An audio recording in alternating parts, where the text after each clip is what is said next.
Week hero class 1 season 1 episode 8 की कहानी टूटती हदें, उभरता हीरो और दर्द की आखिरी आवाज एपिसोड 8 की शुरुआत होती है एक भारी दिल और सर्द माहौल से। सूहो अब भी अस्पताल में है, आंखें खुली हैं लेकिन चेहरा बुझा हुआ। वो बार बार दरवाजे की तरफ देखता है, मानो कोई आने वाला हो। उसके मन में एक ही सवाल है, क्या अब भी हम दोस्त हैं?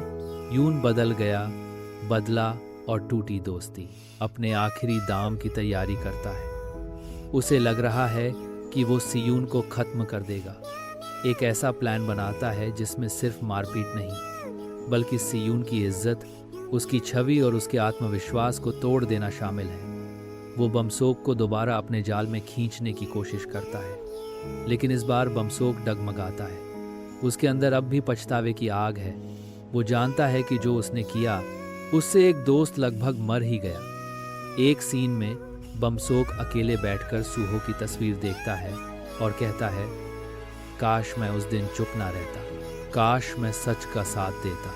फिर आता है वो मोड़ जहां सब कुछ पलट जाता है। गिल्सू स्कूल के पीछे सुनसान मैदान में सियून को बुलाता है।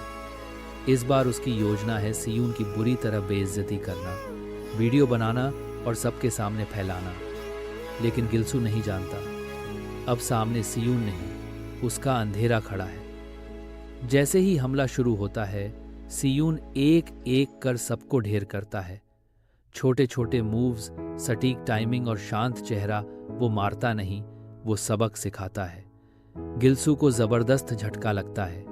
वो घबराकर भागने की कोशिश करता है, लेकिन सियून उसे पकड़ लेता है। और पहली बार सियून बोलता है दिल से, तुमने सोचा मैं कमज़ोर हूँ क्योंकि मैं चुप था? नहीं, मैं कमज़ोर इसलिए दिखा क्योंकि मैं टूटना नहीं चाहता था। लेकिन अब तुमने सब तोड़ दिया। अब मेरी चुप्पी तुम्हें जलाएगी। गिल्सू कांपता है। उसके चेहरे से वो घमंड गिर चुका है। एपिसोड का सबसे भावुक सीन तब आता है जब सियून सूहो के पास अस्पताल में जाता है। वो चुपचाप बैठता है, उसका हाथ पकड़ता है और धीमे से कहता है, मैंने बदला लिया लेकिन तुझे खो दिया सूहो। अगर तू ना उठ सका तो मैं जिंदगी भर खुद को माफ नहीं कर पाऊंगा। और उस पल सूहो की आंखों से एक आंसू बहता है। वो सियून का हाथ हल्के से दबाता है। सियून की आंखें भर आती हैं। तू अब भी मेरे साथ है। एपिसोड 8 दोस्ती की राख से उठे आग के शोले की कहानी है। यहाँ एक लड़का अपने सबसे प्यारे इंसान को बचाने के लिए खुद को खो देता है और फिर उसी दर्द से खुद को हीरो बनाता है।